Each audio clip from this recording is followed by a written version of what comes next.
Good evening all, and welcome. Before the video begins, I want to give a special birthday shout out to Belize Passion. Thank you so much for watching, and I hope you had a really wonderful birthday. But without further ado, it's time for us all to get comfortable. The nurse is going to be here soon to plug in that IV and let the darkness take control. I don't believe in ghosts. I still don't. But I'm not sure how to explain some incidences. Years ago, when I was a fresh nurse, I had an elderly patient, Jenny, who lost both of her legs. She stayed in one of our wards for a few days, and she finally passed away one morning. So the room was cleaned and prepped so that another patient could come and use it. I was on night duty that night and booked a new patient in from surgery. He had an operation done on one of his legs due to an injury that he incurred at a construction site. At about 3 a.m, I heard his bed ticking away. He was fiddling with the bed remote, the type that you can elevate the bed's height and angles. It sounded like he had extended the height limit, so I walked into his room to check up on him. I didn't turn on the light, as the light from the hallway was enough to dimly light the room. I told him that he couldn't extend his bed anymore, and if his leg hurts, maybe I could administer some painkiller instead. He replied, "Sorry, there's an old woman with no legs under my bed trying to grab my legs. I want to raise the bed as high as I can so that she can't get me." I literally froze. Firstly, I was standing next to the bed, and I immediately thought of Jenny, the elderly patient who died earlier that day who lost both of her legs. It was too creepy. I just told him he's imagining things, and just sped out of the room. I told my two other colleagues working with me that night, and they got chills too. When I worked at a burn unit as a nurse, there was this one particularly screwed up patient. He was an elderly man whose face was burnt beyond recognition, and his hands and feet had to have been amputated in the ER before he was transferred to the burn unit because of how badly they were burnt. He had deep gashes in his back, shoulders, and sides. He was castrated and penioctomied, and his perineum had been torn open. No idea who he was, where he'd come from, or what had happened. Nothing. Since we had no way to communicate with him, he mostly just lied in his bed with a bunch of IVs giving him painkillers and antibiotics and whatnot. One night, I heard groaning from his direction and went into his room to check up on him, since he had been generally totally quiet until now. When I pulled the curtain aside to see, I couldn't help it. I had to let out a gasp and came really close to screaming. He was sitting on the bed rocking back and forth, drooling and humming. I ran to get the other nurse, and when I got back together and tried to get him back to lie down, he started screaming in the most messed up voice I have ever heard, thrashing violently all over the place and banging his head against the wall. He spent 2 more weeks in the burn unit before being transferred somewhere else, but I never really found out where, even though I tried asking around. It was all really ominous, if I'm honest, and I know it's cliché, but I can still hear his screams. They just sounded so messed up. Like a mix of a whistling kettle, the gargling of a clogged toilet, and a puppy being beaten. The weirdest part is that it sounded like he was trying to say something, but I couldn't understand what. They were clearly words though. Though I've never worked in the medical field myself, I had a childhood friend whose mother worked at a particularly notorious hospital for the criminally insane in the UK. She was a nurse on the women's ward, typically, though they had times where they were short-staffed, and she'd tell us about meeting some of the most famous criminals on the higher security men's ward. It was a demanding job. Once or twice she came home with a black eye from a patient, and in an unusually bad incident, a broken arm.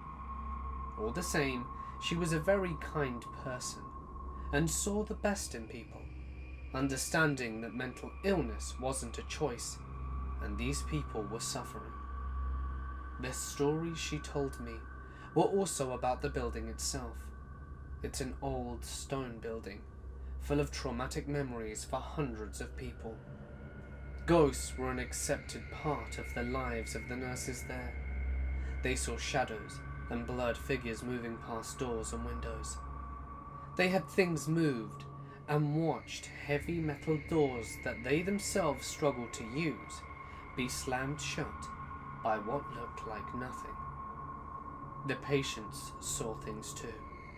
Some of them saw things that made them happy, others very upset.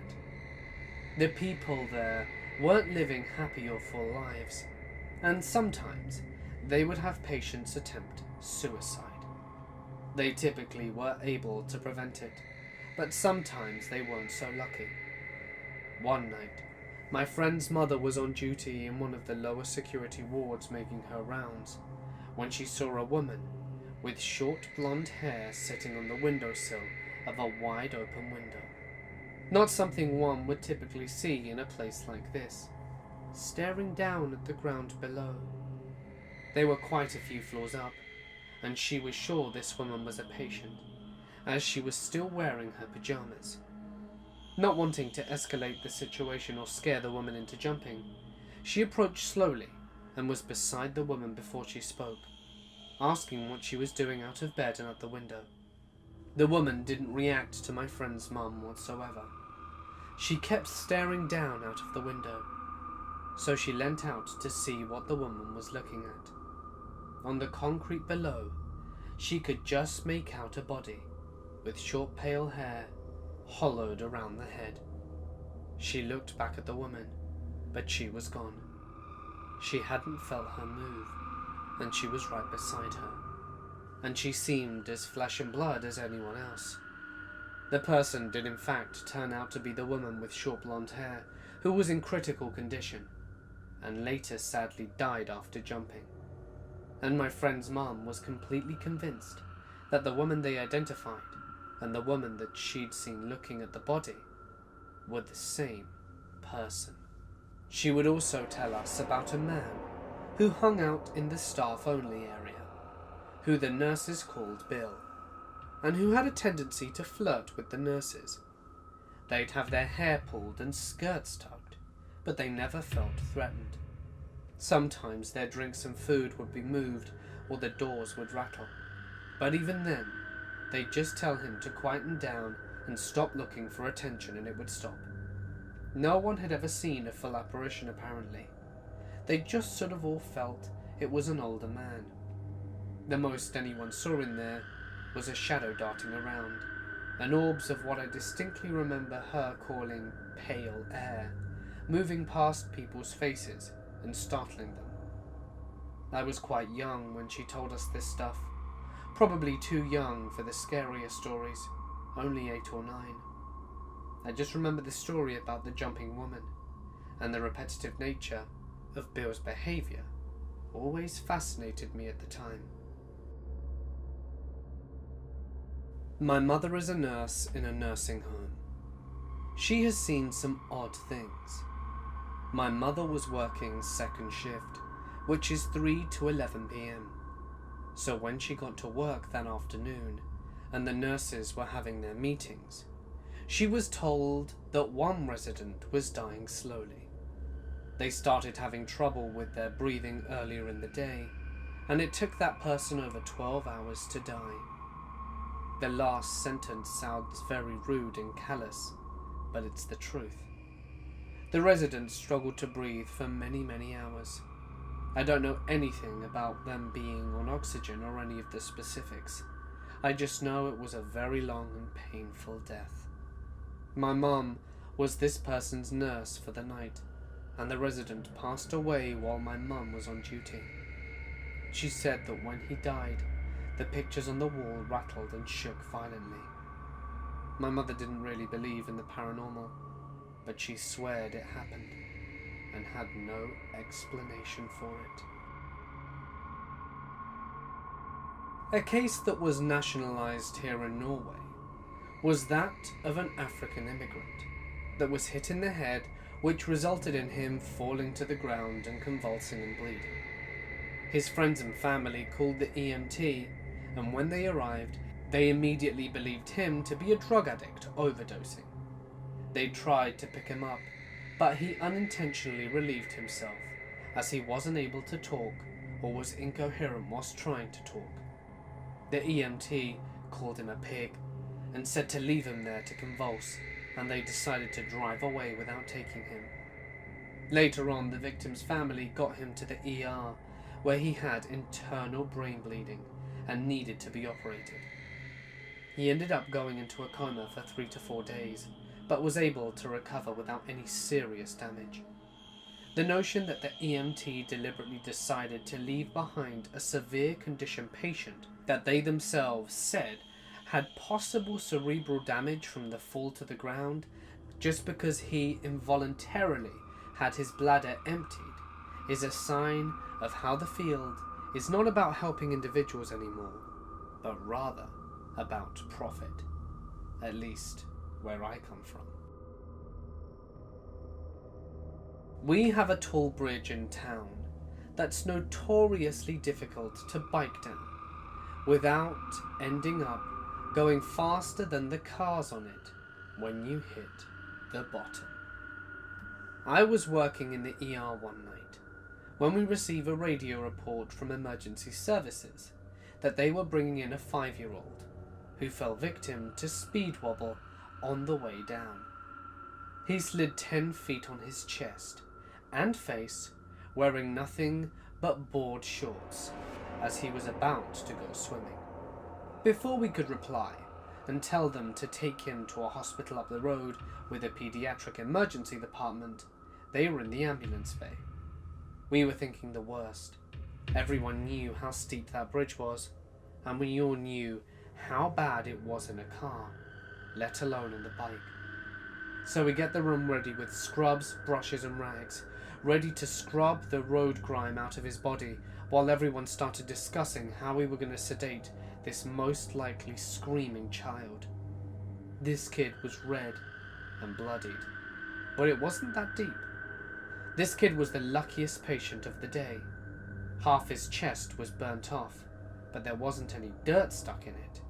We just had to get rags with antibacterial soap to gently rub off the little bits of dirt around the edges and smear him in polysporin and wrap him up like a mummy. We sent that lucky little kid home with a popsicle and a prescription for pain medication. He was told to wear freshly washed shirts, changed at lunch, and to soak in a tub of hot water and antibiotic soap to keep the 1 x 3 foot scab on his chest and the 4 silver dollar sized holes in his backs soft.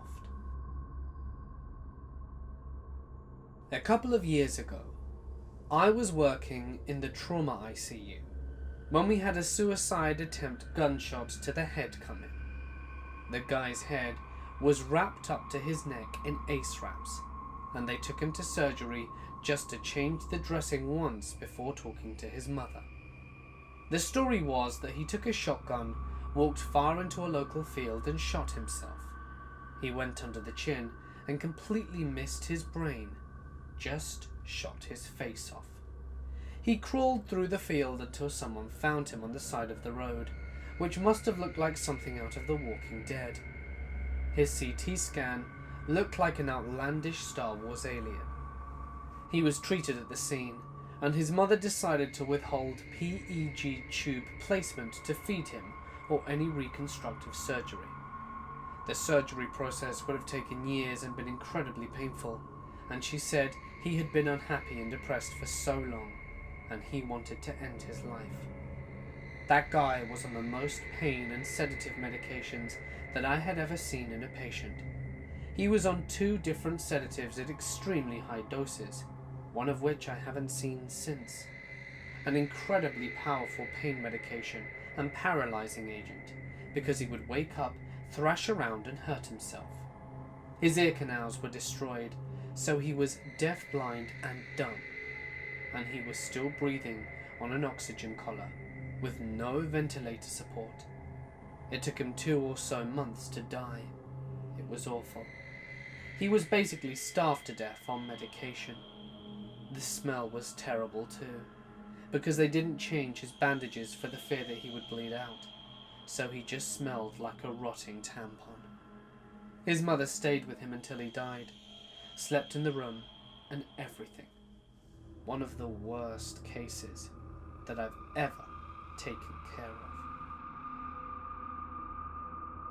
I spent a lot of time as a child in the Vancouver Children's Hospital because of some serious, very, very serious asthma problems.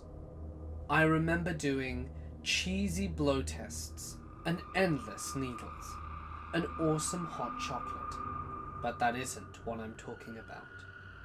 One day, I was especially bad, and as a kid, I didn't really think that I could die.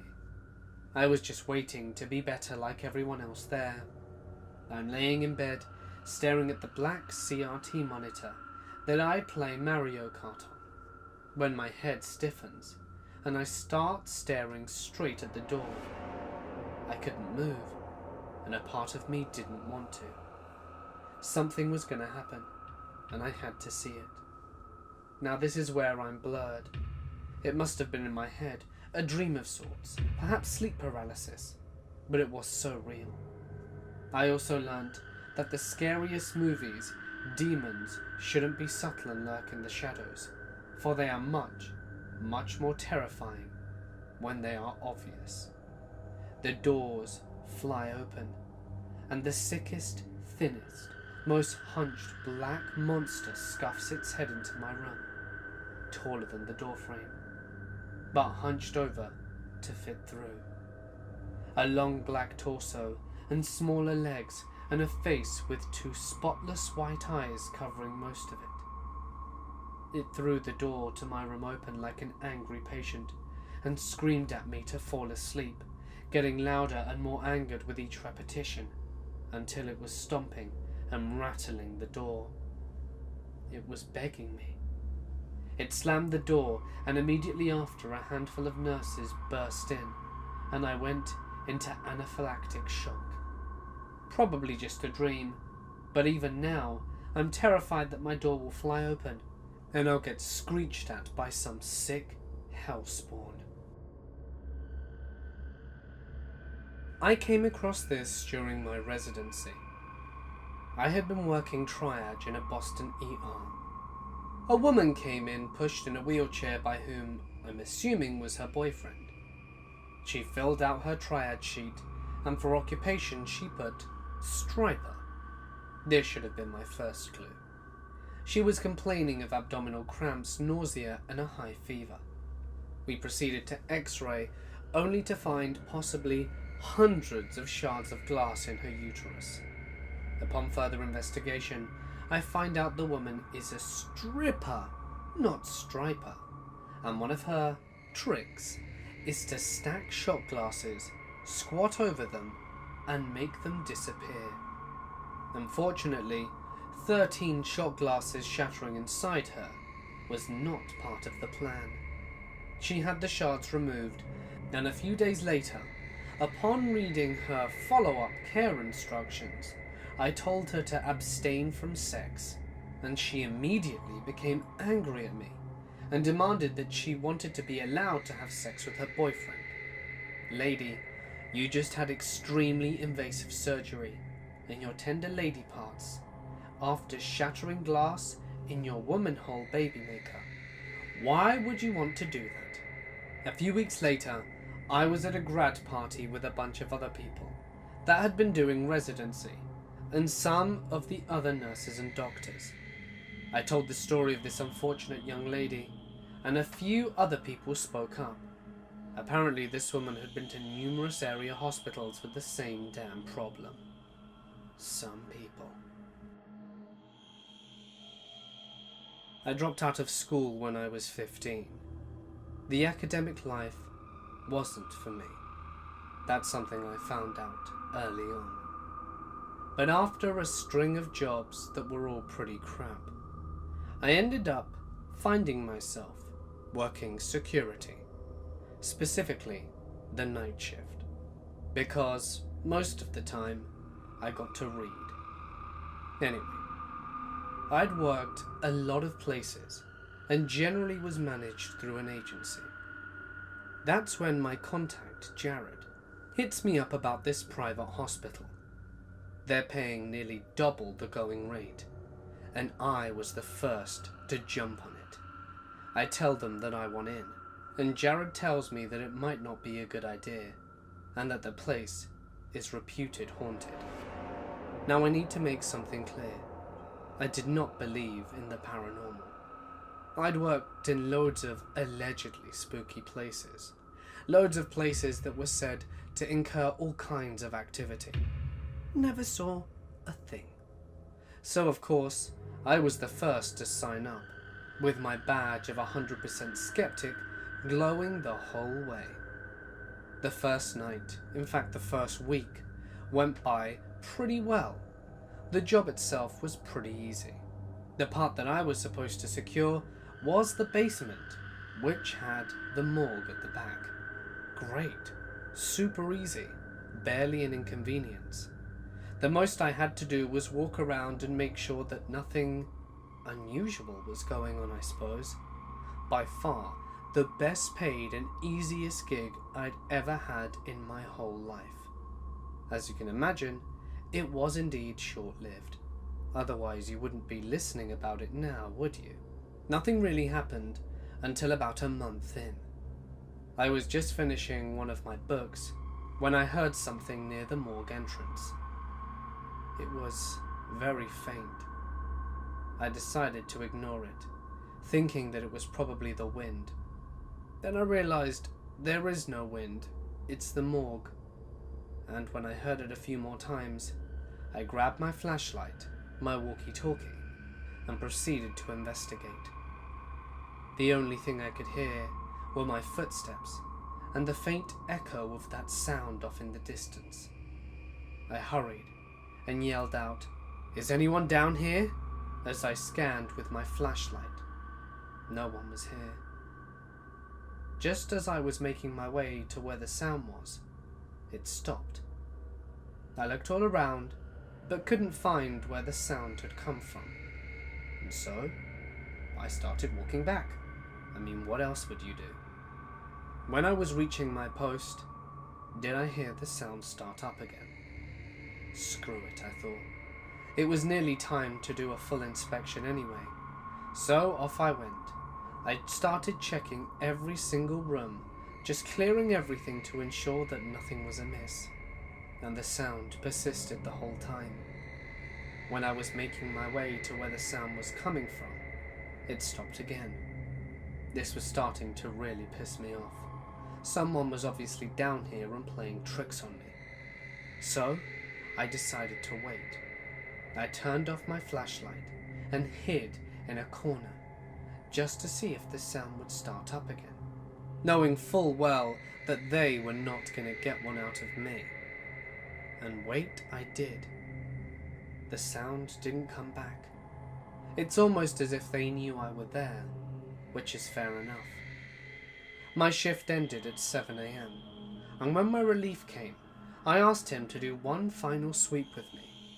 A few people had been down in that time, but I kept a log of everyone who had come in or out, and there was definitely someone in here who wasn't supposed to be. I just couldn't find them. We did a whole search, and nothing. That left me a little bit unsettled, but I tried to write it off and forget about it. Not 3 days later, going back to work, did something creepy happen again. This time though, I was just chilling playing a game on my phone, when I hear something far more unsettling. It's a baby crying. It's not a particularly loud or obnoxious cry. It's a faint whisper of a cry, sort of like the baby was quite far away, but yet not screaming. I ran to the genesis of the sound, fully intent on finding the baby. I'm sure that a mistake had been committed somewhere. There's no way that a living child should be down here, let alone a baby. I was genuinely in panic mode, and as I searched the place, the sound could not be located. I was starting to get scared. Where was this baby? I was in the room where the sound was coming from, and it was loud, so deafeningly loud. But in this room there was nothing. Absolutely nothing. It was one of the storage rooms with still no purpose. It was all too much for me. I called someone up on the radio and asked them to come down, because this was far too freaky. I asked if we could swap for the evening, and they said they didn't mind. I just had to go and look after the upstairs. When they came down, I asked if they could hear something. They too could hear the baby cries. When we went back to the room, it was still going. We couldn't find where it was coming from. And he told me that the doctors sometimes like to play pranks and leave little speakers that make those kind of sounds in the area. So I started to piece two and two together and assumed it was that. They just turned it on and thought they'd scare the crap out of us, and we just couldn't find that speaker. We both laughed it off. I assumed that it was just that, went back to my station, and within about 3 minutes of the guy leaving did the sound stop, and I was relieved. I knew there was a logical explanation to it all, I thought, and was feeling very clever about myself. It was about 5 a.m. now, and I had just 1 more hour until I could finally go home and get some much-needed sleep. That's when I hear someone. This time, it's just footsteps. They're walking up the corridor. This meant that they were coming to sign in the logbook. So, instead of just sitting there looking bored, I get up to greet the person. I don't see them, and it's kind of at an angle. So I come out of my little hut thing, and I look around the corner. There are footsteps, but there's no one there. The thing is, though, if there was a speaker, the footsteps were gradually getting louder. It must have been very well done for it to be faked. So, I started going in that direction. There was no one. And just when I hit the place that I thought the footsteps would be treading at, did the sound vanish. Funny, I thought. I turned back round to go to the guard post, and there she was. A woman in all white, mid-20s, just staring at me. I just about crapped my pants and saw her walking away into the distance. I ran out of that basement and chatted with the other security guard to calm down for the next hour. When I was relieved, I made one last look downstairs to make sure that no one had come and gone in my absence, and no one had. I wasn't sure if I believed what I saw, but in the morning, when my agency opened up, I told them that I refused to work there again, and that they needed to find me somewhere else to work. It was by far the freakiest thing that has ever happened to me, and I have refused to work in any kind of hospital since then. This isn't just one incident, but a series of incidences. You see, I am a second shift worker at the local hospital. It is a small hospital, only 4 floors, and I've always disliked working on the 2nd and 4th floor of this place at night. Every time I'm on either one of those, I feel like I'm being watched.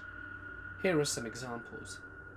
On the 2nd floor, it is the same day surgery floor, and across that suite, there's the actual operating rooms. The back hall between the suites and the operating room are terrifying at night when security turns those lights off. One evening I was working that floor, and I was feeling watched all night long. I was trying to ignore it. In fact, I believe I was listening to this exact channel as I was working. I had taken some trash out of the rooms when suddenly my ponytail was flipped right up into my face, and it was like someone blew as hard as they could into my ear. I freaked out so badly, I had to pull my hair out of my face and looked around. I was up against the wall trying to see who was there, but it was just me. I even tried to do the same motion again to see maybe I had turned my head too fast. But even as I moved my head as fast as I could without hurting my neck, I couldn't do the movement again. I tried to ignore what happened and just kept cleaning, but the feeling never went away. Then last month, it was my weekend to make sure all the discharged hospital rooms were taken care of. On the 4th floor, there was the surgical recovery wing. No nurses like going down the hall ever, and when the lights are out and the doors are closed, it makes it even more terrifying. I was walking down the hall, heading over to clean the last room that was empty on that side, and there was no one on that side of the hospital, just me. The whole time, I felt terrified. I felt watched, and it was the same damn feeling I had on the 2nd floor. The energy was the exact same. I was cleaning as I had to get my linen to make the bed, and as I came back with my linen, I glanced over at the nurse's station, and there, standing up against the wall, I saw from the waist down a set of men's legs. It was the same energy, and I now went from terrified to angry, because whoever this is, he was messing with my work. Leave me alone. This isn't funny anymore. The legs stood there as I walked back, and when I looked back they were gone. The feeling was gone, and I was able to finish my task. Ever since I yelled at the apparition, which I'm sure if anyone walking down the hall would have seen, I would have looked like a lunatic yelling at the wall. Then again, since then, I haven't felt the same feeling for a long time. I'm wondering if right now he's just amusing, and he's just waiting to catch me off guard again. My grandfather is 95 years old, and not long for this world. There is nothing but a mess of tubes and wires to tether him here with us. It's difficult for him to speak, but each rasping whisper carries a severe weight that cannot be interrupted. My family doesn't talk about things like death though, so whenever I visit with my dad, we tend to spend most of the time sitting in near silence. What a news week, huh? My dad might say. Grandfather will grunt. Crazy world. Then silence again. Small talk seems almost disrespectful to the gravity of the situation, but no one wants to be the first to broach the irrevocable goodbye. When the silence gets too loud, my dad will start to fidget with his phone or pull out a book until one of us makes an excuse to leave. That's how it went yesterday, with my father mumbling something about a dentist appointment and hurrying out the door almost as soon as we arrived. "You'll stay though, won't you?" my grandfather said when we were alone in the room together. "You'll listen to an old man's last secret." This was it then. The end of the road was in sight. "Would you like me to call Dad back?" I asked. Grandfather shook his head, as far as the oxygen tubes would allow him to turn. "I'd rather he didn't know." I already knew some of the story he told me. It began when my grandfather was 20 years old, living in Nazi Germany. He'd been working forced labor on a farm, but managed to smuggle my grandmother and infant father out of the country, hidden in a grain shipment. He'd been caught almost immediately, and sent to the concentration camp at Buchenwald, where he endured the next 2 years until he was liberated by Allied forces. "You don't have to tell me what happened there if you don't want to," I told him. I wasn't sure I wanted to hear the gruesome details. He was unusually animated and persistent though, promising it was something that needed to be said. He wouldn't have survived the ordeal if it hadn't have been for a friend he'd met there, one of the Nazi officers. A Rottenführer squad leader had taken a special interest in him because of their striking similarity in age and appearance. The two would sit on either side of a barbed wire fence and swap stories about their childhoods. My grandfather would talk about my grandmother, how beautiful she was, and how he wouldn't give up until he found her again. The SS officer had come straight from Hitler Youth to the army and had never been intimate with a woman. He became entrapped in my grandfather's tales of romance, and the two became close friends despite the circumstances. The officer twice spared my grandfather's name from work assignments that meant certain death, and he'd often slip extra rations through the fence, which my grandfather would distribute to other prisoners. It wasn't a good life, but it was life, and that was good, grandfather said. Things changed as the war began drawing to a close.